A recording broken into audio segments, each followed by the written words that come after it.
Breaking news this morning out of South Korea, where the president there just declared martial law.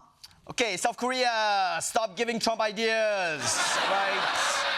He didn't know you could do that. I don't even know what martial law in South Korea looks like. I mean, do they wheel this doll out and whoever moves gets shot?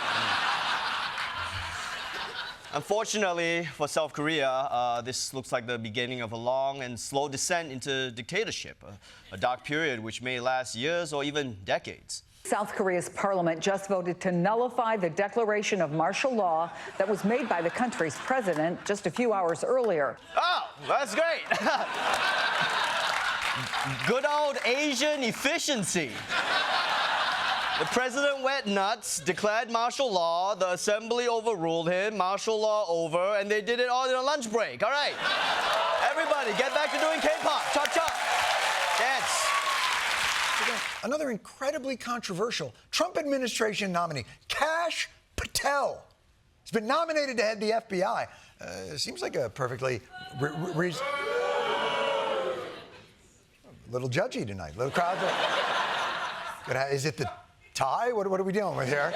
I mean, what would be to worry about here? Kash Patel, and I don't say this lightly, is the most dangerous nominee that we've seen yet to our democracy. We're talking about somebody who has espoused QAnon conspiracy theories, saying that the 2020 election was stolen. He has no other agenda but revenge. Somebody who says he's going to throw judges in jail, he's going to throw bureaucrats in jail, he's going to throw reporters in jail. I didn't hear anything about comedians, so Hegseth was repeatedly intoxicated to the point of needing to be carried out of the organization's events. Passed out in the back of a party bus, then urinated in front of a hotel. Had to be restrained while drunk from joining the dancers on the stage of a Louisiana strip club. Sexually pursued the organization's female staffers, whom they divided into two groups, the party girls and the not party girls. Veterans for Freedom soon ran up enormous debt, and financial records indicate it was unable to pay its creditors. Hegseth had treated the organization funds like they were a personal expense account for partying, drinking, and using CVA events as little more than opportunities to hook up with women on the road. When he joined this veterans charity, did he think that he was the veteran it was going to? I mean, guys, it will really help my mental health to go to this strip club, okay? I have PTSD. Party time suck my Now, some would say that's what any loving father would do for their troubled son or daughter, should they have the power. But on Fox News, it was this love, in fact, that may have caused the problem in the first place. My dad always told me, Ainsley, if you get arrested, don't call me. I'm not your first phone call. I'm leaving you in there. Not only the worst president in U.S. history, but also the most corrupt. This entire administration has been nothing but a sham. He and his family are so full of slime that Nickelodeon is going to sue for trademark infringement. F you, Joe Biden. You, Joe Biden? Megyn Kelly, who do you think you are? Me? What am I supposed to say now? You is my line. This is really going to make people question Trump's strategy of giving the most unemployable people on earth the hardest jobs that ever existed. And honestly, I kind of feel bad for this guy. I mean, he had it made.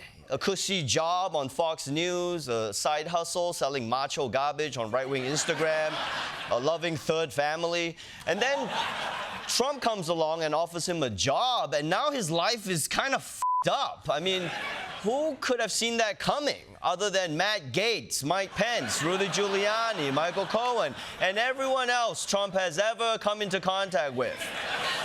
Hey, anyone heard from Herman Cain lately? He's dead. Google it. The announcement sparking massive protests in Seoul. This woman's confrontation with an armed soldier going viral as she screams, "Aren't you embarrassed?" at him. Holy shit, she knows that's a gun, right? She's grabbing it like it's a thing that doesn't shoot bullets. She's like, is this a vacuum cleaner? What's this button do? I want to see it. Check out this dude when a soldier tries to take his phone.